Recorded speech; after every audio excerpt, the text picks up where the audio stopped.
ገንዘብ መፈጠሩ ለሰው አገልጋይ ሆኖ ሊሰራበት አልነበረም ወይ? አሁን ግን መስገብገብ በጣም ስለበዛ ሰው ባሪያ የሆነ ለገንዘብ ተገዛ። ከልጅነቴ ጀምሮ በቃል የማውቃት ግጥም ነች። የከበደ ሚካኤል ግጥም። ታሪኮች ከመላው ዓለም ውስጥ ነን ጓዶች። እናም ደግሞ በዛሬው ኤፒሶድ ስለ ገንዘብ ነው የምናወራው። አሁን ስለ ገንዘብ፣ ስለ ዶላር፣ ስለ ቀርሺ፣ ስለ ቢትኮይን እናም ደግሞ ይህን በገንዘብ ላይ የሚያተኩር ዝግጅት እንዳስብ ያደረገኝን አንድ የተረጎምኩትን ስለ ገንዘብ፣ ስለ ሳንቲም የተጻፈን እጅግ አስደናቂ ጽሑፍ በዚህ ጽሑፍ የማብቂያ ላይ አስኮመኩማቸዋለሁ። አሁን ዛሬ ስለ ገንዘብ እንጨዋወታለን። ማን እንደሆነ እንጃ ገንዘብ፣ ወሲብና ሃይማኖት በሰው ልጅ ግንኙነት ውስጥ በጣም ቁልፍ ነገሮች ስለሆኑ ሰዎች በእነዚህ ጉዳዮች ዙሪያ የምራቸውን ሐቋን ለማውራት ይቸገራሉ ማለቱን አስታውሳለሁ። ይሆናል። እስቲ ልብ ብላችሁ ነገሩን ተመልከቱት። እርግጥ ስለ ገንዘብም፣ ስለ ወሲብም፣ ስለ ሃይማኖትም፣ ስለ እግዚአብሔርም ብዙ ተብሏል፣ ብዙ ተጽፏል። ግን ሰዎች ሰብሰብ ብለው ሲያወጉ በእነዚህ ጉዳዮች ላይ የምር በሐቅ ይነጋገራሉ? አይመስለኝም። እኔ ግን ዛሬ ሌላ ሁሉ ቢቀር እስከ ዛሬ ስለ ገንዘብ ከተጻፉ ነገሮች ሁሉ የሚልቀውን ፈጽሞ ይህ ጉዳይ ይሰፍርበታል ተብሎ ከማይታሰብበት በጣም ረቂቅ መጽሐፍ ያገኘሁትን የገንዘብን የሰውን ስነ ልቦና፣ ባህልና ስልጣኔ ብትንትን አድርጎ የሚያሳይ ቅኔ ላቀርብላችሁ ወደድኩ። በነገራችን ላይ ይህን ያልኳችሁም በስድ ንባብ የተዘረፈ ቅኔ መተርጎም የጀመርኩት የዛሬ 3 ዓመት ግድም ነበር። ግን ደግሞ አመንትቼ ተውኩት። ምክንያቱም ከቅኔው ረቂቅነት አንጻር ሰዎች በተሳሳተ መልኩ ይረዱታል ብዬ ፈርቼ። ባለቅኔው ገንዘብን አላወደሰም አልረገመም፣ እቅጯን እውነቱን ያስቀመጠው። ግን ያው የትኛውም የተራቀቀ ነገር በተሳሳተ መንገድ የመተርጎም ዕጣ ይደርሰው የለ? እንደዚያ ነው። መቼም ሁሉም ሰው የቱንም ነገር ባለበት መረዳት ልክ ነውና የሚረዳው የቱንም ረቂቅ እውነት ወደ ራሱ አንጎል ደረጃ አውርዶ ሲረዳው እውነት ትጣመማለች። የተጣመመችን እውነት ደግሞ ሐሰት እንላታለን። ስለዚህም መተርጎም አቁሜ ነበር ይችን ቅኔ። አሁን ግን ለምን እንደሆነ እንጃ ጊዜው ደረሰ መሰል በልበላለኝና ዛሬ ይችን ድንቅ ቅኔ ተርጉሜ ጀባ ልላችሁ ተነሳው። ይገባኛል ነገር አረዘምኩ። ለማንኛውም አብረን እንዝለቅ።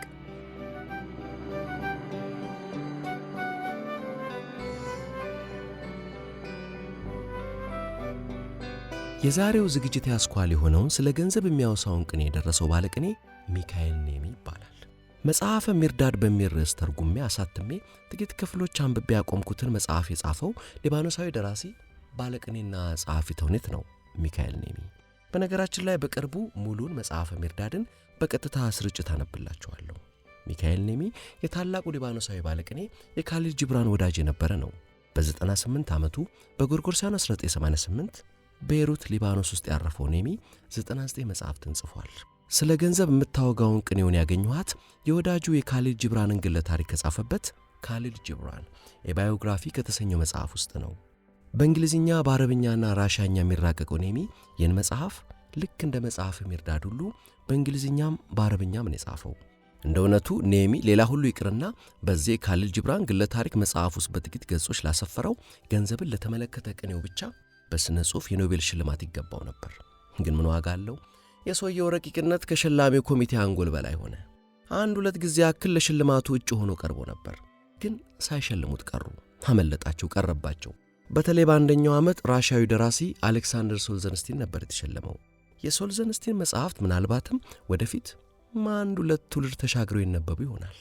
የኔሚ መጽሐፈ ሚርዳድ ግን ምናልባትም ለዘላለሙ ሳይነበብ ይቀራል።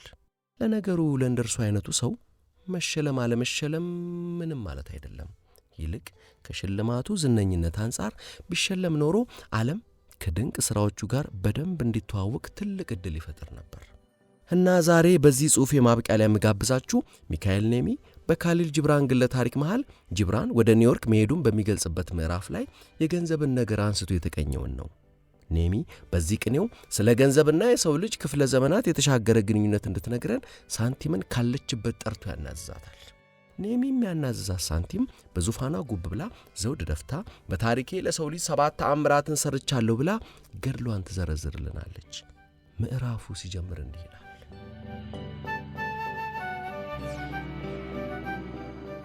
በነጻ የተሰጣችሁን በነጻ ስጡ ያለው ከተወለደ ከ1626 ዓመታት በኋላ ታላቁ ሳንቲም ዙፋኑ ላይ ተቀምጦና አማካሪዎቹን በመላ ሰብስበው እንዲህ አላቸው። ሰዎች የጉዳዮቻቸውን ልጓም በእጄ ካስጨበጡኝ ወዲህ ደስተኛ ላደርጋቸው ቀን ከሌት እንደለፋሁኛለሁ። ከመከራ ላወጣቸው ስቃይም እንዳያገኛቸው ስል በተአምር ላይ ተአምራትን አከልኩኝ።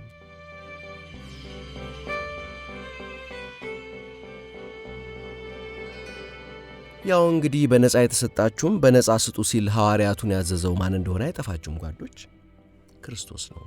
ሳንቲም ድምፁን ከፍ አድርጎ በነጻ የተሰጣችሁም በነጻ ስጡ ያለው ከተወለደ ከ1626 ዓመታት በኋላ ይህችን ከተማ ልገነባ ተነሳው ይለናል።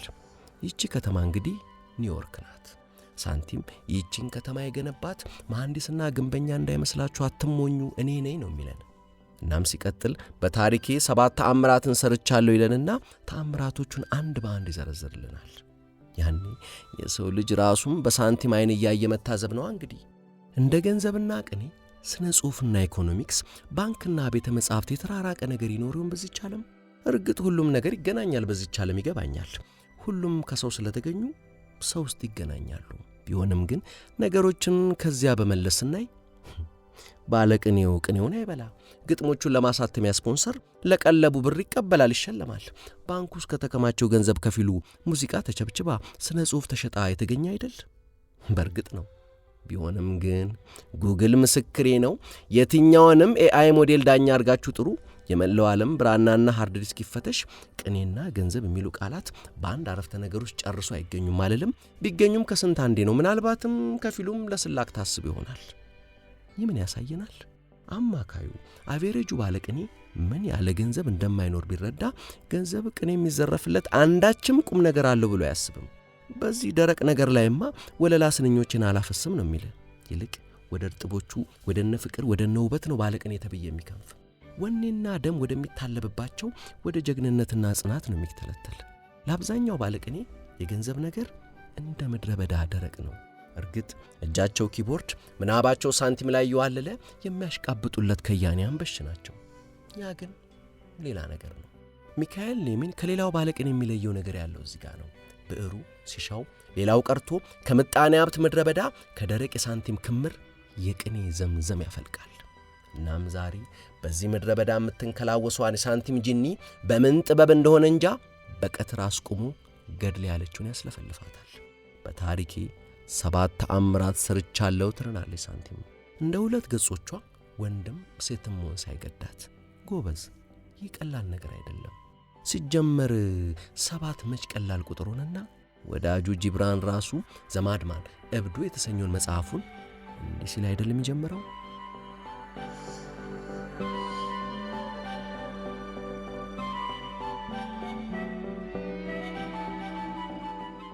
እንዴት እንዳበድኩ እንዴት አበድክ ነው ያላችሁኝ? ምንድን የሆነው? ከአማልክቱ አብዛኞቹ ከመወለዳቸው በፊት ባለ አንድ የጥንት ዘመን ማለዳ ከጥልቅ እንቅልፌ ስነቃ በ7 ሕይወቶቼ ሸምኛ ያጠለቅኳቸው 7ቱም ፊት መሸፈኛ አይነ ርግቦቼ መሰረቃቸውን ተረዳው። ያለ ፊት መሸፈኛ አይነ ርግብ እርቃን ፊቴን በተጣበቡ ጎዳናዎች እየሮጥኩኝ ሌቦች ሌቦች የተረገሙ ሌቦች ስል ጮኩኝ። ወንዶችና ሴቶች ሳቁብኝ። አንዳንዶቹም ፈርተውኝ ቤታቸው ውስጥ ተደበቁ። ገበያ ቦታ ስደርስ የቤት ጣሪያ ላይ ቆመ ወጣት እብድ ነው እያለ ጮኸ። ላየው ፊቴን ሳቀና ፀሐይ ፊቴን ሳመችኝ።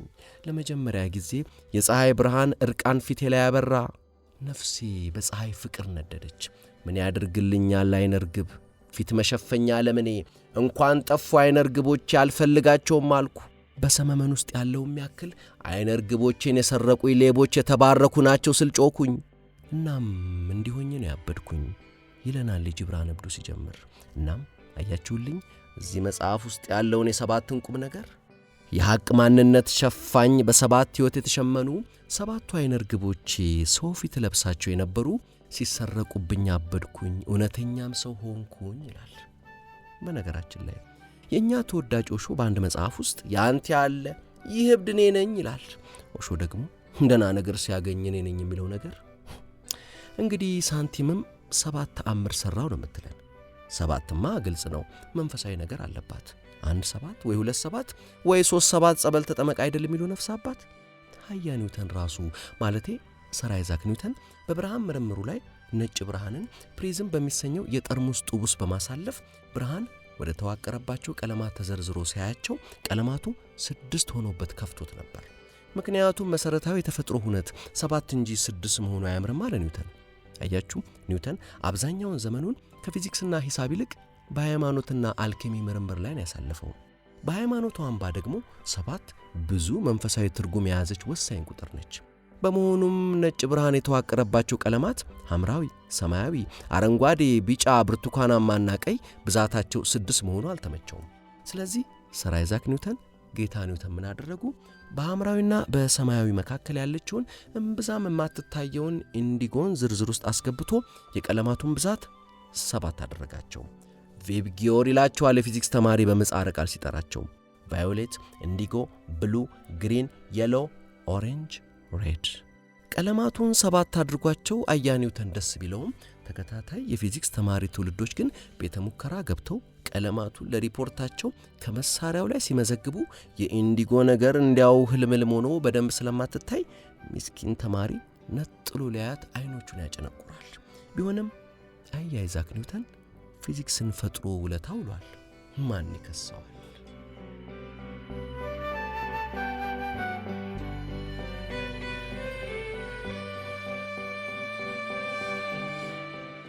ኔሚ ወደሚያስለፈልፋት የሳንቲም ጂኒ ነገር እንመለስ። ለሰው ልጅ ደስታን ለመቸር ከስቃይ ልገላግለው በማሰብ 7 ተአምራትን ሰርቻለሁ ነው የምትል ሳንቲም። አቤት ተአምራቷ! በውስጣቸው የሰው ልጅን ማህበረሰብ የባህልና ስልጣኔውን ታሪክ እናይባቸዋለን፣ የእያንዳንዳችንን ታሪክ ጭምር። በቅርብ ዘመን ብቅ ብቅ ካሉ የሃይማኖት ዘይቤዎችና ሰባኪዎች በስተቀር የቀደሙት ዘመናት ሃይማኖቶች ከሞላ ጎደል ገንዘብ ላይ ያላቸው አቋም ተመሳሳይ ነው። ገንዘብን በተመለከተ ሻል ሲል ፈተና፣ ባስ ሲል የኃጢአት በር ነው የሚል አስተምህሮ ስር የሰደደ ነበር። አብዛኞቹ የዘመናዊ ዓለም የስኬት መምህራን ደግሞ ካህን ሆነውት ያስመልኩታል። ኔሚ ግን ማውገዜን ለማወደስ ልክ እንደ ሐቀኛ የሱቅ ሚዛን እቅጩን።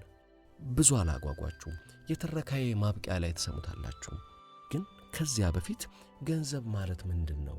እንዴትስ ሲሆን የጅማሮ ነገር ብለን እንጠይቅ እስቲ። ከዚያ በፊት ግን እስቲ 2 አስቂኝ ከገንዘብ ጋር የተያያዙ የከበደ ሚካኤል ግጥሞችን እንስማ። የመጀመሪያው የገንዘብ ፍቅር ይሰኛል። የገንዘብ ፍቅር እጅግ አርጎ በጣም ገንዘብ የወደደ ሁሉም በየአይነቱ ዕቃ እየነገደ ሱቅ ከፍቶ የሚኖር አንድ ሰው ነበረ። አንድ ቀን አንድ ሀብታም በጣም የከበረ ከሱቁ ገባና ጧቱን በማለዳ አንስቶ አገላብጦ አንድ የነብር ቆዳ ዋጋውን ጠይቆ ካወቀ በኋላ በፍጥነት ተነሳ ዋጋውን ሊያጥላላ። አይነ ግቡ ሳለ መልኩ የተስማማ የተዋበ ሆኖ ለምን እንዲገማ እገዛ ነበረ በጠየቅከው ዋጋ ግን ሽታው መጥፎ ነው ሰው ማያስጠጋ በደና አልተሰራም አለና መለሰው። ነጋዴውም አለ ውስጡን አለስልሰው ደክመው የሰሩት ነው በደና እየፋቁ በዚህ በከተማው ዞሮ በየሱቁ ቢሹም ማያገኙ ይህን የመሰለ ይመኑኝ ጥሩ ነው ይመልከቱ እያለ ቢናገር ሀብታሙ ቢያምር ምን ይጠቅማል ጠረኑ መጥፎ ነው ሲቀርቡት ይገማል አለና ሳይገዛ ቢሄድበት ትቶ ሳይሸጥ በመቅረቱ በጣም ተቆጭቶ የመለሰው መስሎት በቶሎ አስረድቶ ምስኪኑ ነጋዴ ቸኩሎ እንዲህ አለ ለእርሶ ብዬ ነው ለሌላም አይደለ ይህን መሳይ ቆዳ በዚህ ሀገር የለም እዩት እንዴት ያምራል ይሄ ጸጉር ቀለም ግማቱም ከኔ ነው ከሌላም አይደለም።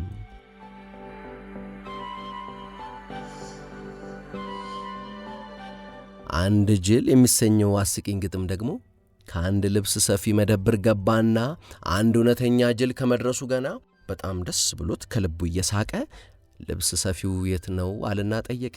ወዲያው ቀረበና ወደ ልብስ ሰፊ የኮት ቁልፎች አሉኝ ያማሩ ሰፋፊ አስቤያለሁና ሳይጠብም ሳያጥር ኮት እንድትሰፋልኝ ስፌቱ የሚያምር ዋጋው እንዳይጎዳኝ በረዳህ ይበጃል ቁልፍ እኔ ስሰጥህ ሌላው ምን ይፈጃል? ግን ለመሆኑ ገንዘብ ምንድን ነው? ምን ገንዘብን የሚያጠኑቱ ምን ብለው እንደበየኑት ብገልጽላችሁ የተሻለ እንደው አታውቁት። ይልቅ የገንዘብን ምንነት አንዳንዶች የምር ያውቁታል። ከነዚህ መሃል ከፊሉ አውቆ ንቆታል፣ ከፊሉ አውቆ አልናቀውም። ካውቆ ናቂዎቹ አንዱ ኢየሱስ ነው። ኢየሱስን በተመለከተ ከእስልምና መጽሐፍት ያገኘሁትን በእስልምና አስተምህሮ ውስጥ የሚነሳ አንድ የሚገርም ታሪክ ላካፍላችሁ። ይልቅ ኢየሱስ ይላል ታሪኩ አንዴ በሁለት እጆቹ ከመሬት አፈር ዘግኖ አንስቶ ሰዎች ፊት መዳፉን ሲከፍት በአንደኛው መዳፉ አሸዋ፣ በአንደኛው መዳፉ ወርቅ ሆኖ አዩ። የቱን ትመርጣላችሁ አላቸው ሰዎቹን። ይህኛውን አሉ ወርቁን እየጠቆሙ። ለእኔ ግን ሁለቱም አንድ ናቸው ብሎ በመዳፎች ውስጥ ያለውን በትኖ ሄደ ይላል ዘገባው። ምስኪኖቹ ሰዎች ዋናውን ወርቅ ኢየሱስን ትተው የተበተነውን ወርቅ ፍለጋ ሲረባረቡ አይታያችሁም? ግን ቢፈልጉ ቢያስሱ ሁሉም አሸዋ። ወርቁን ሰው አለመከተላቸው ጸጽቷቸው ካቀረቀሩበት ወደ እርሱ ቀና ቢሉ ኢየሱስ የለም በቦታው። ነፍሱን ለማጣት የቆረጠ ያገኛታል፣ ነፍሱን ለማዳን ያሰበ ያጣታል ብሎ የለ ቀድሞ። እንዴት ያለው ስብከት ነው ደግሞ ዛሬ! በነገራችን ላይ በዚህ ዘመን ስለ ኢየሱስ ሳስብ ሁሌ ግርም የሚለኝ የሚያስቅ የሚያስተክዘኝ ምን መሰላችሁ? ሀብታም መንግሥተ ሰማያት ከሚገባ ግመል በመርፌ ቀዳዳ ብታልፍ ይቀላል ያለው ኢየሱስ፣ ሁሉንም ጥለ ተከተለኝ ያለው ክርስቶስ በየስብከቱ አዳራሽ በስሙ የቢዝነስ በር ይበረገዳል ሲባል በስሙ የባንክ ደብተር ላይ ሲጸለይ ሳይ እላለሁ ምን ይታወቃል ይሆናል እላለሁ። ግን ነገሩን የሚወደው አይመስለኝም። እንደ ባለፈው ጊዜ ማነው ልብሴን የነካ ኃይል ከላይ ላይ ሲነሳየው ብሎ የሚያልፈው አይመስለኝም። ዛሬ ደግሞ እንዴት ነው ስብከት ያለኝ? ኧረ ይቅር ይበለኝ።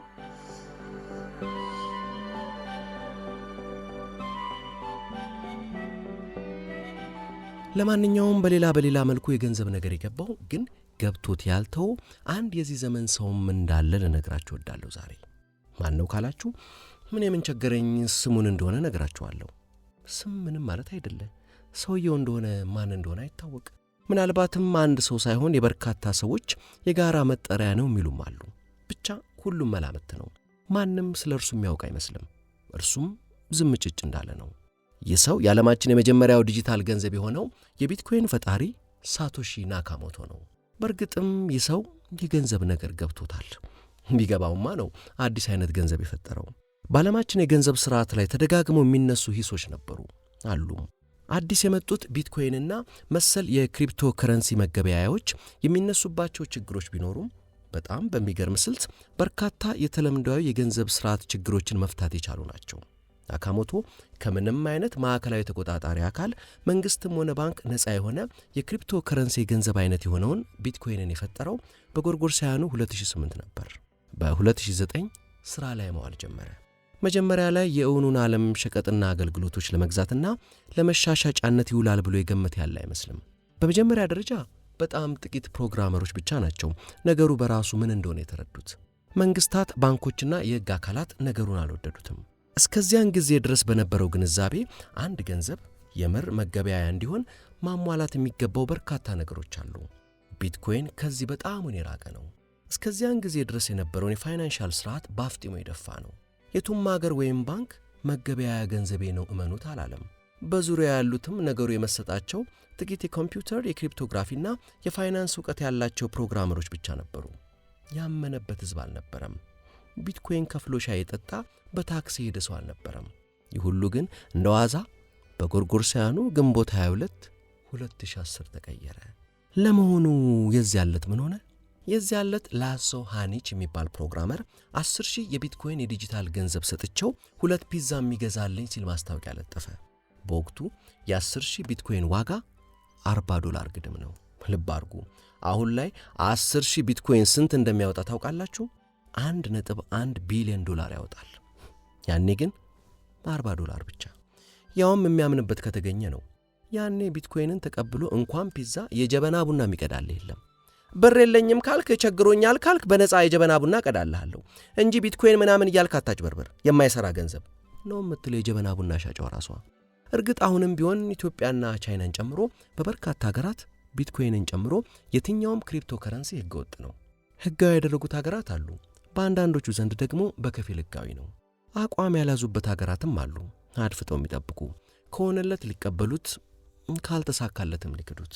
ቀጣዩ ዘመን በዚህ ረገድ ምን ይዞ እንደሚመጣ የምናየው ይሆናል። እና ያኔ አንድ ሬስቶራንቲን ማስታወቂያ አይቶ 10,000 ቢትኮይን ተቀብሎ 2 ፒዛ የሚልክ ይመስላችኋል? ስራም አላጣ። ይልቁንም አንድ ሌላ በቢትኮይን ላይ የሚሰራ ፕሮግራመር 10,000 ቢትኮይኑን ተቀብሎ በራሱ $40 2 ፒዛ ገዝቶ ላከለት። ላዞም ደስ አለው። ለመጀመሪያ ጊዜ በቢትኮይን ከእውኑ ዓለም እውነተኛ ፒዛ መግዛት በመቻሉ የክሪፕቶ ከረንሲውን ሰዎች አስፈነደቀ። ከዚያን ቀን ጀምሮም ቀስ በቀስ ቢትኮይን ለእውኑ ዓለም ግብይት ይውል ጀመር። ዋጋውም እየጨመረ መጣ። ያኔ አንድ የአሜሪካ ዶላር 250 ቢትኮይን ነበር። አሁን ነገሩ ተገልብጦ አንድ ቢትኮይን $105,000 ደርሷል። ይሄ ሁሉ ታሪክ የተቀየረው በዚያች የሁለት ፒዛ ግብይት በመሆኑ የክሪፕቶ ከረንሲው ሰዎች ሜይ 22ን ፒዛ እየበሉ ያከብሩታል አሉ ነው እንግዲህ። ለነገሩ ሀብታሞቹ ፒዛ ሄልዚ ፉድ አይደለም ብለው የሚነኩት አይመስለኝም። ዛሬ ላይ ያን በ10,000 ቢትኮይን 2 ፒዛ የገዛውን ፕሮግራመር ብዙዎች የሞኝነት ተምሳሌት አድርገው ያነሱታል። አይ ማንስ ቢሆን ስለ ነገ ምን ያውቃል? እርሱም ምንም ሳይመስለው በተደጋጋሚ ሁኔታውን አስመልክቶ ለሚጠይቁት ሚዲያዎች መልስ ይሰጥ ነበር። በጅልነት መነሳቱ ሲበዛበት ግን አሁን ላይ ሚዲያ ላይ መቅረብ፣ መልስ መስጠቱን እርግፍ አድርጎ ትቶታል። ምን ያድርግ? የመጣው ሁሉ እንደ ጅል ሲያዩ ሰለቸዋ። ለነገሩ ያለውን ቢትኮይን ሁሉ አይደል ፒዛ የበላበት። በቂ ቢትኮይን ዋሌቱ ላይ እንዳስቀረን ገምታለን። ስለዚህ በቢሊዮን ዶላሩ 2 ፒዛዎች ቀርጥፎ በልቶም አሁንም ቢሊዮነር ሳይሆን ይቀራል።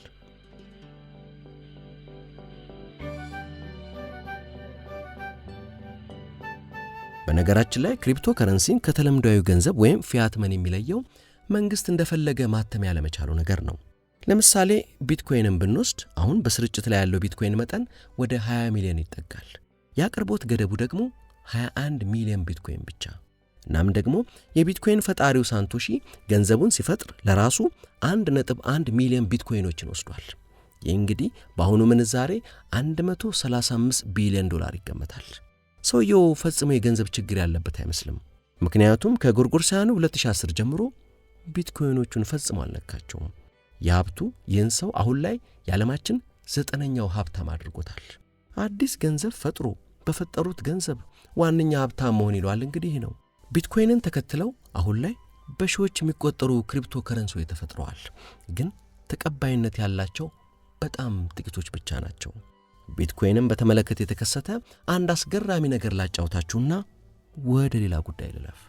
በጎርጎሮሳውያኑ 2013 አንድ ዕለት አንድ ጄምስ ሆዌልስ የሚባል ፕሮግራመር በወቅቱ ፍቅረኛው ከነበረች ሴት ጋር ቤት እያጸዳ ነበር። እናም ያን ዕለት እንዲጣሉ ወስኖ በቆሻሻ መጣያ ላስቲክ ውስጥ ከከተታቸው ዕቃዎች መካከል አንዱ ባዶ ነው፣ አያገለግለኝም ብሎ ያሰበው አንድ የላፕቶፕ ሃርድ ዲስክ ነበር። ፍቅረኛውን በዚያው ስትሄጂ ቆሻሻውን ጣይልኝ ይላትና በዚያው በመንገዷ ጥላለት ትሄዳለች። ቆይቶ ሲረዳ ለካንስ የጣለው ባዶ ሃርድ ዲስክ አልነበረም። ሆዌልስ ሆዬ ያን ዕለት የጣለው ለረጅም ጊዜ በክሪፕቶ ከረንሲ ማይኒንግ ያገኛቸውን አሁን ላይ $800 ሚሊዮን የሚያወጡ ቢትኮይኖቹ ያሉበት ዋሌቱን መክፈቻ የግል ሚስጥራዊ ቁልፉ የሚገኝበትን ሃርድ ዲስክ ነበር። ስህተቱን ሲረዳ የቆሻሻ መጣያውን አስቆፍሩኝ ብሎ ጠየቀ። መጀመሪያ አካባቢ እንደ መስማማት እያሉ ነበር። በኋላ አይሆንም አሉት። ሃርድ ዲስኩን ሳገኝ ከማገኘው ገንዘብ ቆሻሻ መጣያው ላለበት ከተማ $70 ሚሊዮን ልስጥ አለ። አይሆንም አሉት። ሰዎቹ ራሳቸው ሊቆፍሩ ይሆን እንዲያትሉም እንዴ? መጠርጠር ይበጃል። እነርሱ የሚሉት ብዙ ነው። አንዴ ይህ ሁሉ ቆሻሻ ተከምሮበት ተበላሽቶም ይሆናል ይሉታል። ሌላ ጊዜ አንተ ለገንዘብ ብለህ ቆሻሻ ስትቆፍር ሰው በቆሻሻ ብናኝ በሽተኛ ይሆንልህ ይሉታል። ሌላ ጊዜ ደግሞ አንዴ ቆሻሻ ከጣልክ እኮ ቆሻሻው ንብረት አይደለም የኛ ንብረት ነው ይሉታል። ጭቅጭቁ ብዙ ነው። ፍርድ ቤትም ሄደ፣ አልሆነለትም። እና አሁን በቅርቡ አቶ ሆዌል ሆዬ ምን ሐሳብ ይዞ መጣ? መላውን የቆሻሻ መጣያ መግዛት። ለዚህ የሚሆን ገንዘብ ከኢንቨስተሮች አግኝቷል። ሃርድ ዲስኩ ከተገኘ ግማሹን ሰጣችኋለሁ ብሎ ፈርመዋል አሉ። እንግዲህ መላውን የአንድ ከተማ ቆሼ ገዝቶ ሊያስበጥር ነው የሚሉት። ለዚህም የሚረዱ ታላላቅ ኤክስፐርቶች ሰብስቧል። ይሄ ገንዘብ መቼም የማያስደርገው ነገር የለም። ደግሞም እኮ ቀላል አይደለማ ገንዘቡ $800 ሚሊዮን።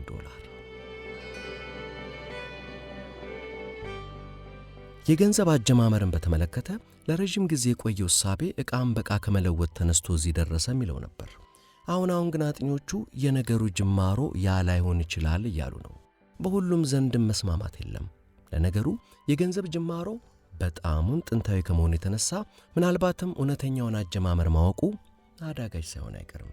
ያም ሆኖ ግን በተለያዩ ጊዜያት በተለያዩ አካባቢዎች ከዛጎልና ጨው እስከ ብርና ወርቅ እንዲሁም የተለያዩ ነገሮች በመገበያያነት ጥቅም ላይ ውለዋል። የመገበያያ ሳንቲምን በተመለከተ ከክርስቶስ ልደት በፊት በ7ኛው ዓመተ ዓለም በቻይና በህንድና ቱርክ አካባቢ ብቅ እንዳለ ይታወቃል። በመቀጠል ወረቀት ፈጣሪዎቹ ቻይናውያን በ11ኛው ክፍለ ዘመን እውነተኛውን የወረቀት ገንዘብ ሥራ ላይ ዋሉ። በዚያን ዘመኑ የቻይና የወረቀት ገንዘብ ላይ የሰፈረው ጽሑፍ እንዲህ ይላል። ይህን ገንዘብ አስመስሎ የሠራ አንገቱ ይሰየፋል። በነገራችን ላይ አሁን ላይ ቻይናውያኑ ከአፈር ወረቀት ፈጠሩ እየተባሉ ነው። በቅርቡ ከአየርም እንደሚሰሩ ገምታለሁ። ይልቅ የቻይናና የገንዘብን ነገር ሳነሳ አንዲት የጥንታዊት ቻይና ጨዋታ ታወሰችኝ። እርሷን አካፍያችሁ ወደ ኔሚ የታላቁ ሳንቲም ታሪክ እናልፋለን። ቻይና ውስጥ የሆነ ነው። ሰውየው ድሃ ነው። ቤቱ ደግሞ በአንድ ታዋቂ ሬስቶራንት አጠገብ። በጥንታዊት ቻይና ሬስቶራንት የሌለ መስሏችሁ ነው? ሰዎቹ እንደዚህ አይነት ነገር የጀመሩት ገና ከክርስቶስ ልደት በፊት ነበር። እናም ይህን ምርጥ ሬስቶራንት የተጎራበተ ድሃ ሰው ምግቡ እንደ ነገሩ ነው። ከሬስቶራንቱ ኩሽና የሚተመው የኑድል ሽታ ደግሞ ተዉት፣ አፍን በመራቅ ይሞላል። ስለዚህ ድሃው ሰው አንድ መላ ዘየደ። የራሱን እንደ ነገሩ የሆነ ምግብ ያወጣና ወደ ሬስቶራንቱ ጠጋ ብሎ ወንበርና ጠረጴዛውን አውጥቶ የሬስቶራንቱን ምግብ ጠረን እየማገ የራሱን አሸር ባሸር ምግብ ይበላል። ስግብግቡ የሬስቶራንቱ ባለቤት ነገሩ ገባው። የምግቡ ጠረን በነፃ መማጉ አመመው። ስለዚህም ሰውየው ምግቡን በልቶ ሲጨርስ ደረሰኝ አምጥቶ ሰጠው። ምንድነው ሲል ጠየቀ ሰውየው። የሆቴሌን ምግብ ጠረን የማክበት ነዋ። እና ለምግቡ ጠረን ክፈል ነው የምትለኝ? እንክት አለ የሬስቶራንቱ ባለቤት በእርግጠኝነት። እሺ ጠብቀኝ አለና ሰውየው ወደ ቤት ገብቶ ገንዘቡን የሚያስቀምጥባትን አነስተኛ የሳንቲም ማስቀመጫ ሳጥን ይዞ መጣና ባለ ሬስቶራንቱ ሊከፍለኝ ነው ብሎ ሲጠብቅ ሳጥኗን ወደ ባለ ሬስቶራንቱ ጆሮ አስጠግቶ ሳንቲሞቹን ሳጥን ውስጥ እያንቃጨለ ይሰማሃል የሳንቲም ድምፅ አለው። አዎ መለሰ። ይኸው ውሰድ ክፍያህን። የምግብህ ጠረን ክፍያ የሳንቲሞች የማቃጨል ድምፅ ነው። ይገርማል። አሁን ይህንን መሰል ታሪክ ኢትዮጵያ ውስጥ በፊታውራሪ ሀብተ ጊዮርጊስ ዲነግዴ ዙሪያ እንደሚነገር ቢሰማ አይገርምም? እርሱን ስሙና በቀጥታ ወደ ኔሚ የሳንቲም ታሪክ እናልፋለን። ይኸው አንድ ሰው በሕልሙ ከሌላ ሴት ጋር አድሮ ኖሮ ዛሬ ከገሌ ሚስት ጋር በሕልሜ አብሬ ያደርኩ ብሎ ተናገረ። የሴቲቱን ባል ወሬውን ሰምቶ ሚስቴን ደፍሮብኛልና የይናፋ ካሳ ሊከፈልኝ ይገባል ብሎ ከሰሰው። ይገርማል። የይናፋ የሚባል ካሳም ነበር ማለት ነው። የቀድሞዋ ኢትዮጵያ አስገራሚ ነበረች። እናም ነገሩ ከፊታውራሪ ሀብተ ጊዮርጊስ ችሎት ደርሶ ይሟገቱ ጀመር። ፊታውራሪ ሀብተ ጊዮርጊስ ነገሩን ሰምተው ተከሳሹን በቅሎ የለህምን ብለው ቢጠይቁት አለኝ ጌታዬ ብሎ መለሰ። እርሳቸውም እስቲ በቅሎህን ጭነ ከነ ሙሉ መሳሪያዋ በቶሎ አምጣ ብለው አዘዙት። ወደ ቤቱ ሄዶ በቅሎህን ጭኖ በመጣ ጊዜም በለከሳሹ ስጠው አሉት። ወደ ከሳሹም ዞር ብለው በል እንግዲህ በቅሎን ተቀብለ እዚሁ ፊቴ ተቀምጠህበት ሂድ፣ ተደፍረሃል፣ ተበድለሃል፣ ካሳህ ነው አሉትና በበቅሎይቱ ተቀምጦ ደስ ብሎት እያሰገረ ሄደ። ከግቢያቸው ወጥቶ ጥቂት መንገድ ከተጓዘ በኋላ መልእክተኛ ልኮ አስጠሩትና ከነ በቅሎ ተመለሰ። ከፊታውራሪ ዘንድ ሲደርስ በል እንግዲህ በቅሎን መልስለት ብለው አዘዙት። ሰውየው ምን ነው ጌታዬ፣ ተፈርዶልኝ የተሰጠኝን ካሳ እንዴት መልሳለሁ ብሎ ቢያመለክት አይጉድ አይጉድ፣ የሁላችሁም ምኞት ነው። እርሱ ሚስትን በምኞት አያት እንጂ አላገኛትም። አንተም የተመኘውን ካሳ ይኸው አይተኸዋልና ይበቃሃል። እንግዲህ ወደ የቤታችሁ ግቡ ብለው አሰናበቷቸው። ተከሳሽም ከነበቅሎ ወደ ቤቱ ገባ። መቼም የፊታውራሪ ሀብተ ጊዮርጊስ አባ መላ ጥበብ የሚደንቅ ነው። በዚሁ ወደ ሚካኤል ኔሚ ስለ ገንዘብ ወደ ጻፈው ታሪክ እናልፋለን። አይጥ አምጣ ተራራ ወለደች ይላል ርዕሱ። አይጥ አምጣ ተራራ ወለደች። ለመሆኑ ምንድነው አይጥ? ምንድነው ተራራ? አይጥ ሳንቲም ነው። ተራራ ኒውዮርክ። አይጥ አምጣ ተራራ ወለደች።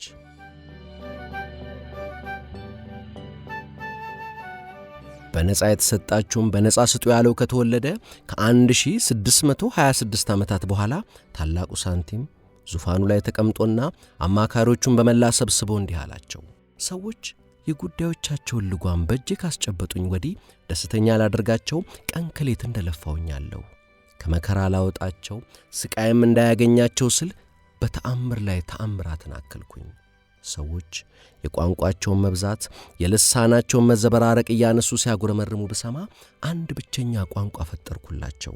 እርሱም እኔ ሳንቲም ነኝ። እኔ ሆሄም ቃልም ነኝ። ምን አንዱ የሌላውን ቋንቋ ባይሰማ ሁለትና ከዚያ በላይ ሆነው በስሜ በተሰባሰቡበት ቦታ ሁሉ ከመቀስበት ደርሼ መስማማት ላይ ደርሳሉ፣ መግባባትን አድላለሁ። ይህ የመጀመሪያው ተአምሬ ነው። ሰዎች የተለያዩ አማልክትን በማምለክ ተከፋፍለው አገኘው። ስለዚህም መላው የሰው ልጅ በአንድነት የሚያመልከው አምላክ ፈጠርኩለት። ያም አምላክ እኔ ነኝ። እኔ መዛኙን ሚዛኑንም ነኝ። እኔ ፍርዱን ፈራጁም ነኝ። ሰዎች በሙሉ ልብ ባልተከፋፈለ አእምሮና በነፍሶቻቸው ጥልቀት ያመልኩኛል። ለሌሎች አማልክቶቻቸው ያላቸው መሰጠት ግን የስሙላ ነው። ይህም ሁለተኛው ተአምሬ ነው። ሰዎች ደስታን ፍለጋ ስፍር ቁጥር በሌላቸው በሮች በጥድፊያ ሲገቡ ሲወጡ አየው። ባያሌ ጎዳናዎች ሲባዝኑ ተመልክቼም ወደ ደስታ ወደሚያመራው ብቸኛው ጎዳና ወደ እኔ መራኋቸው። እኔ መንገዱም ግቡም ነኝ። እኔ መግቢያም መውጫም ነኝ። ያ ሦስተኛው ተአምሬ ነው። በሰዎች ቤት ውስጥ ኖርኩ፣ አብሬያቸውም ተቀመጥኩ። እናም ልዑላኖቻቸው ከእረኞቻቸው ጋር በአንድ ጣሪያ ስር እንደማይኖሩ ተረዳው። እመቤቶች ከአገልጋዮቻቸው ጋር ማዕድ እንደማይቆርሱም አወቅኩ። ቀሳውስቱ፣ መኳንንቱ፣ መሳፍንቱ ከሴተኛ አዳሪዋ ጋር በአንድ ጽዋ እንደማይጠጡ ግን ደግሞ እኩል እንሁን ብለው ሲጮኹ ሰማሁ። እናም ሁሉንም በአንድ ቀንበር ጠመድኳቸው። ያም ቀንበር እኔ ነኝ። እኔ ቀንበሩም ማረሻውም አራሹም ነኝ። በቀንበሬ ስር ልዑሉ ከእረኛው፣ እመቤቲቱ ካገልጋዩዋ፣ ካህኑ ከሴተኛ አዳሪዋ ጎን እንዲሄዱ አደረግኩ። ያም አራተኛው ተአምሬ ነው። ወደ ሰዎች ልቦች ሳጮልቅ ሮማን በፍሬ የተሞላውን ያክል የሰዎችም ልብ በምኞቶች መታጨቁን አየው። ሰዎችም ምኞቶቻቸውን ጥሩና መጥፎ ብለው ከፋፍለው የመጀመሪያዎቹን በነጻነት ለቀዋቸው፣ ሁለተኞቹን ግን ጠባቂ እንደመደቡባቸው አወቅኩ። በዚህም ለሁለት የተከፈሉት ልቦቻቸው ነጻነትን የመሻት ጩኸት ረፍት ነሳኝ። የሰዎችንም ልቦች ነጻ ለማውጣት ለእያንዳንዱ ምኞት ተመን አወጣው፣ ዋጋ መደብኩኝ። የመጥፎውንም ዋጋ የጥሩውን እጥፍ አደረግኩት።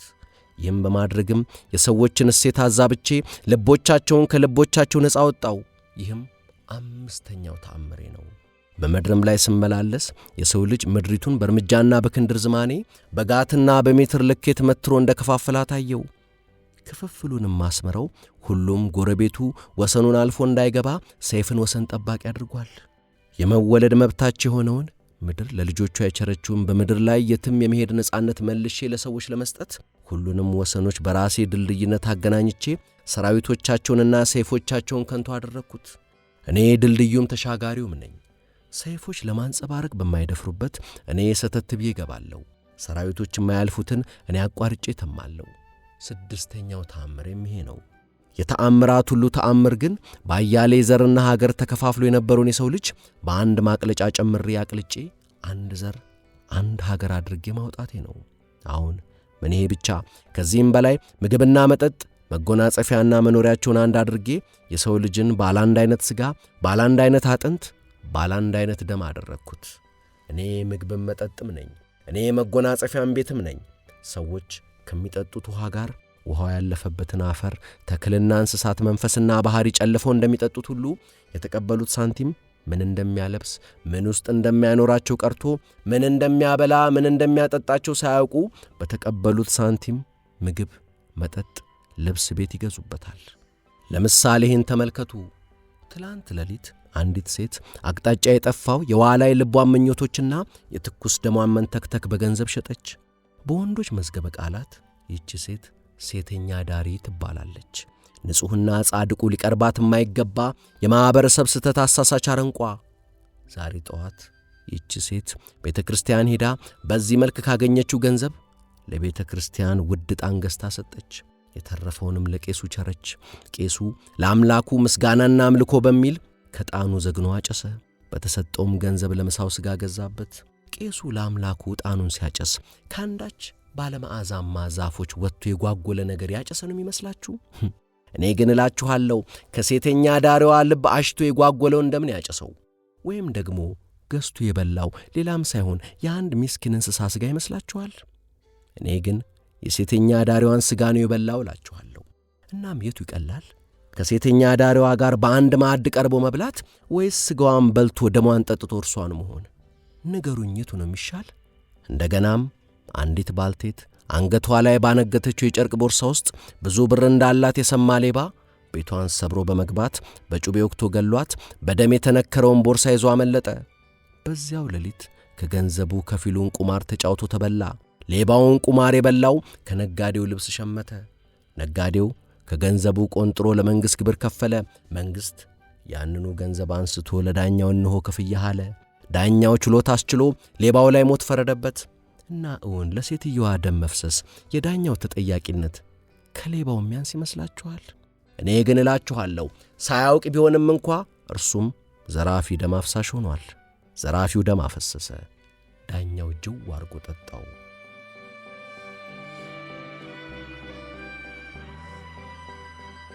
ሰዎችን በማቅለጫ ውስጥ በጣሙን ከማዋሃድ የተነሳ ምንም እንኳ ለእነርሱ ባይታወቃቸውም አንድ ሰው አድርጌ ሰርቻቸዋለሁ።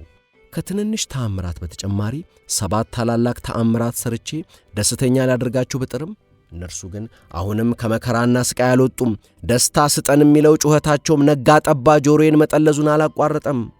በመሆኑም ዛሬ አዲስ ተአምር ሰርቼ ምኞታቸውን ላሳካ ቆረጥኩ።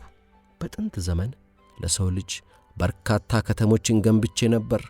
አሁን ደግሞ በአስደናቂነትና በግርማ እስከ ዛሬ ከተገነቡ ከተሞች ሁሉ የሚልቅ ከተማ ለመገንባት አቅጃለሁ። ለዚህ ከተማም ሁሉንም የሰው ልጅ ቋንቋዎች መስማት የሚችሉ ጆሮዎች፣ የቱንም የሰው ልጅ ዘር ቀለምና ቁመና የሚያዩ ዐይኖች እሰጠዋለሁ። ሆድ ዕቃውን ከሰማይ ያሰፋዋለሁ። የብሶች ሸቀጦቻቸውን ጭነው ባሕሮች ከሀብቶቻቸው ጨልፈው ያመጡለታል። እርሱ ግን ፈጽሞ አይሞላም። ለሰው ልጅ ምኞቶች ሁሉ መሰደጃና መጠጊያ ይሆናል። በውስጡ ለሁሉም የሰው ልጅ ሐሳብና ፍላጎቶች ማደሪያ ይኖራቸዋል። በጎዳናዎቹ ላይ የሰው ልጅ አማልክትና ሰይጣናት ጎን ለጎን ይጓዙበታል። ከነዋሪዎቿ የገሃነመ እሳቶች ውስጥ የኤደን ገነት ዛፎቻቸው ይበቅሉበታል። ማምለኪያና መዳሪያው፣ ቤተ እምነቱና መጠጥ ቤቱ ግድግዳ ይጋሩበታል። ትምህርት ቤቱ አጠገብ እስር ቤት፣ ሙዚየሙ ጎን ደም መጣጩ ፋብሪካ ጉብ ይልበታል። የዚህን ከተማ ሰዎች ፈጽሞ የማያሳርፍ የመንከላወስ አዙሪት ውስጥ የሚዶል መርፌ ወጋቸዋለሁ። ሌሊቶቻቸው ልክ እንደ ቀኖቻቸው በጥድፊያ የተሞሉ ይሆናሉ። በዚህም ሐዘንና ሕመሞቻቸውን እንዲረሱ አድርጋለሁ። የጣቶችን ያክል ታዛዢ፣ የጥላዬን ያክል ከኔ የማይርቅ ይሆናሉ። አማልክቶቻቸውን ሊረግሙ ይችላሉ፣ እኔን ግን ያከብሩ ያወድሱኛል። ነፍሶቻቸውን ጭምር ይሰውልኛል። የራሴን ጭነት ጫንቃቸው ላይ ባከበድኩባቸው መጠን ልክ ጨምርልን ጭነቱን ሲሉ ጩኸታቸውን ያስነኩታል። በብዛታቸው ምድሪቱን ስለሚሞሏት ለመጓጓዣ ምድሪቱን መማስ፣ ለመኖሪያ ቆጥ ሰማይ ጠቀስ ማማ ያንጻሉ። እግሮቻቸው ጭንቅላቶቻቸው እግሮቻቸውን እንዲበሉ አድርጋለሁ። በዚህም ሰው በላ መሆናቸውን ሳያውቁት እንዲበላሉ አድርጋለሁ። ታማኝ አማካሪዎች ሆይ አድምጡኝ። እነሆ ይፋ ሆኗል ዕቅዴ፣ እንድታሳኩ ታዛችኋለሁ። ለከተማው የመረጥኩት ቦታ በአዲሱ ዓለም አሜሪካ የሚገኝ 2 ወንዞችና ባሕር የሚከቡት ደሴት ነው። ማንሃተን ይባላል። የአንድ ቀይ ጎሳ ንብረት ነው። አሁኑኑ ወደ ቦታው ፈጥናችሁ ሄዳችሁ ሳይዘገይ ሥራው ይጀመር። ወደዚያ ከማምራታችሁ በፊት ግን ሁላችሁም ለዙፋኑ ያላችሁን መገዛት ዳግም አሳዩ። እኔም እስከ ጊዜው ማብቂያ አብሬያችሁ ሆናለሁ። ልክ ሳንቲም ንግግሩን እንደጨረሰ እጅግ የሚያምር ክንፎች ያሉት ፍጡር ከተሰብሳቢዎቹ መሃል ተነስቶ ቆመ። አንገቱ በወርቅ ሰንሰለት ታስሯል። ዐይኖቹ በወርቅ ስሪት ዐይነ ርግብ ተጋርደዋል። ልክ እንደርሱ በሰንሰለት የታሰሩ ዐይኖቻቸው የተጋረዱ 10 መንትዮቹን አስከትሎ በኩራት ወደ ዙፋኑ ቀረበ። እናም በጉልበቶቻቸው ተንበርክከው በግንባሮቻቸው መሬቱ ላይ እንደተደፉ በአንድ ድምፅ እንዲህ አሉ። ያላንዳች ማንገራገርና ማመንታት በታላቁ ሳንቲም ትእዛዞች ለመገዛት በታላቁ ሳንቲም 2 ገጾችን እንምላለን። ለዚህም በዙፋኑ የተቀመጠው እንዲህ ሲል መለሰ። ጥሩ ብልሃል ምናብ፣ ከኪነትና የዕደ ጥበብ ሥራዎች የላቁ የረቀቁቱ ከተማዬን ያድምቋት፣ መዲናዬን ይንገሱባት። ከዚያም የአያሌ ዘመናትና ስፍር ቁጥር የሌላቸው ትውልዶች የጥበብ ሸክም ግርማ የሆናቸው አረጋዊ ተነሱ። በአንገታቸው ዙሪያ የብር ሰንሰለት፣ ዐይኖቻቸው በብር ዐይነ ርግብ ተጋርደዋል። ከኋላቸው 2 በመሆን 25 ጥንድ መንትዮቻቸው ልክ እንደርሳቸው አንገቶቻቸው በብር ሰንሰለት፣ የብር ዐይነ ርግብ ዐይኖቻቸውን ከልሎ እየተከተሏቸው ነበር። ከእነርሱ የቀደሙት ያደረጉትን አደረጉ፣ ያሉትን እቅጯን አሉ። ለዚህም በዙፋኑ ላይ ያለው እንዲህ ሲል መለሰ። ጥሩ ብለሃል ሕሊና ሆይ፣ በሌጣቶችህ አሻራ በከተማዋ ላይ በጉልህ ይታይ።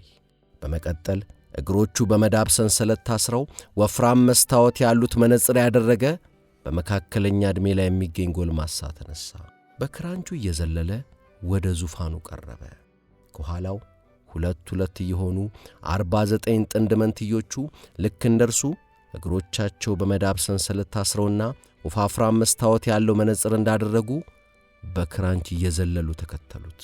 ከእነርሱ የቀደሙት ያደረጉትን አደረጉ፣ ያሉትን እቅጯን አሉ። ለዚህም በዙፋኑ ላይ ያለው ሲመልስ ጥሩ ብለሃል፣ ምክንያት ሆይ የአዲሲቷ ከተማ እያንዳንዱ በር አንተና ልጆች ባጌጣችሁበት መነጽር ይጌጥ። በመጨረሻ በርካታ ጦሮች ብስትስት አድርገው ጃርት ያስመሰሉት አንዳች ድቡልቡል ኳስ መሰል ሥጋ ንጥር ንጥር እያለ ወደ ዙፋኑ ተጠጋ። ከእርሱ የቀደሙት ያሉትን እቅጯን አለ። ለዚህም በዙፋን የተቀመጠው እንዲህ አለ። ጥሩ ብለሃል አያልብ፣ በአዲሲቷ በእኔ ከተማ በስተው ላሉት ሁሉም ቀስቶች በርካታ ኢላማዎችን ስለምታገኝ ተደሰት እንጂ ፈጽሞ አትዘን። ወዲያው ታላቁ ሳንቲም ስግብግብነት ወደሚሰኘው በስተቀኝ ወዳለው ጠቅላይ ሚኒስትር እንዲሁም በስተግራው ወዳለው ማጭበርበር በሚል ስም ወደሚታወቀው ቻንስለር ዞሮ አያቸውና እንዲህ አላቸው። ዛሬ ቀናችሁ ነውና አሁኑኑ ወደ አዲሲቱ ዓለም ፈጥናችሁ በመሄድ የማንሃታንን ደሴት ከቀዩ ነገድ ላይ በመጨረሻው ርካሽ ዋጋ ሸምቱ። ሳንቲም የስብሰባውን ማብቃት ገልጾ አማካሪዎቹን ሊበትን ሲል ግን ዓይኑ ድንገት ዙፋኑ ፊት ሙሉ ለሙሉ ዕርቃኗን የቆመች ጉብል ላይ ያረፈ። ቃላት የማይገልጹት ውበት ተጎናጽፋለች። በእጆቿም የያዘችውን ጥርት ብሎ ውሃ የመሰለ የሚያበራ ሉል ታንገዋልለዋለች። የጉብሏ መከሰት እንቆቅልሽ የሆነበት ታላቁ ሳንቲም በውበቷና በእጆቿ መሃል ባለው ሉል ደማቅ ብርሃን እንደተጥበረበረ እየተደነቃቀፈ እንዲህ አለ። መች ነው የመጣሽው እመቤት? ካንተ በፊት እዚሁ ነበርኩ። ሊሆን አይችልም። ለመሆኑ ማን ነኝ ትያለሽ? ሕይወት ነኝ ስትል መለሰች። ይህም ሊሆን አይችልም። ሕይወት ሁሌም በእጅ መዳፍ ውስጥ ነች። ደግሞስ የመጣሽበት ዓላማ ምንድን ነው? ምን ስትይ ወደዚህ መጣሽ? ደስታን እንደምትሻ ስታወራ ብሰማ ወደ ደስታ ልመራ መጣሁ። ከማይቻሉ ነገሮች ሁሉ ጨርሶ የማይቻለው የምትይው ነገር ነው። ምክንያቱም ከኔ በስተቀር ደስታንና ወደ ደስታ የሚያደርሰውን መንገድ የሚያውቅ ማንሳልና እኔ መንገድም መሪም ነኝ። እኔ መግቢያም መውጫም ነኝ። እጅሽ ውስጥ ያለው ሉል ምንድን ነው? ደስታ ነው። እንዴት ያለው ቀልድ ነው! እኛ ዛሬ የደስታ መዲና የምትሆን አዲስ ከተማ ለመገንባት ዕቅድ ማውጣታችንን አታውቂም ወይስ እያሾፍሽ ነው? የምሬን ነው አለች። የምርሽን ከሆነ አስቂኝ ነው። ቢሆንም በእጅሽ ውስጥ ያሽው ሉል በጣም መሳጭ ነው፣ ያምራል። አትሸጭልኝም አላት። ደስታ አይሸጥም አይገዛምም አለች። ይሄ ለየለት እብደት ነው።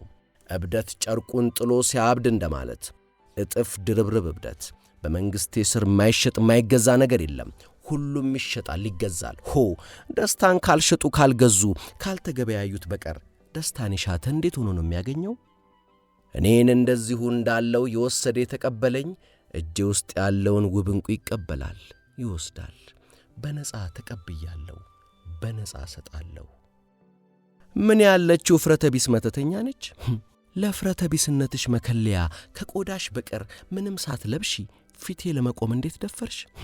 ይቺን ጋለሞታ ወስዳችሁ ዕርቃኗን ሸፍኑና ባፏ ቀላጭ ሊድ አንቆርቁራችሁ እጅና እግሮቿን በግር ብረት አስራችሁ የገሃነብ ሰባተኛው መቀመቅ ውስጥ ጨምሯትና በእጆቿ የያዘችውን ዕንቁ አስረክቡኝ አምጥታችሁ ሲል አዘዘ።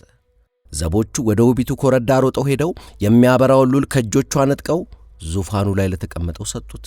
ዘበኞቹ ወደ ኮረዳይቱ መለስ ብለው ዕርቃኗን ሊሸፍኑ መጎናጸፊያ ብጤ ጣል እንኳ ሳያደርጉባት ነበር። እግዚኦ!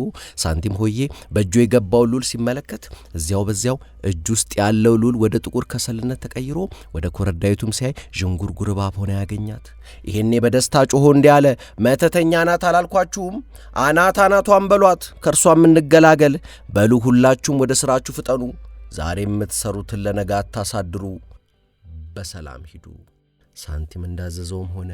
ረዳቶቹ ደሴቲቱን $24 ሸምተው ቃል የተገባችላቸውን የቃል ኪዳናቸውን ከተማ መገንባት ያዙ። እስከ ዛሬ ድረስም እነሆ የሕንፃ መሠረት ይጥላሉ፣ ሕንፃዎች ይገነባሉ፣ ያፈርሳሉ። እናም በሚሊዮን የሚቆጠሩ ሰዎች በየቀኑ በፈራረሱ ሕንፃዎች ፍርስራሾች ውስጥ በሰማይ ጠቀስ ሕንፃዎች ግድግዳዎች መሃል ያችን የምታበራ ሉል ፍለጋ በከንቱ ይዳክራሉ። የእግዚአብሔር መንግሥት መገኛ ውስጣችሁ ነው ያለው በተወለደ በ1912ኛው ዓመት የመኸር ወራት ጅብራን በሚሊዮን የሚቆጠሩ ደስታ አሳሾች ወደሚባትሉባት ታላቋ ከተማ ገባ።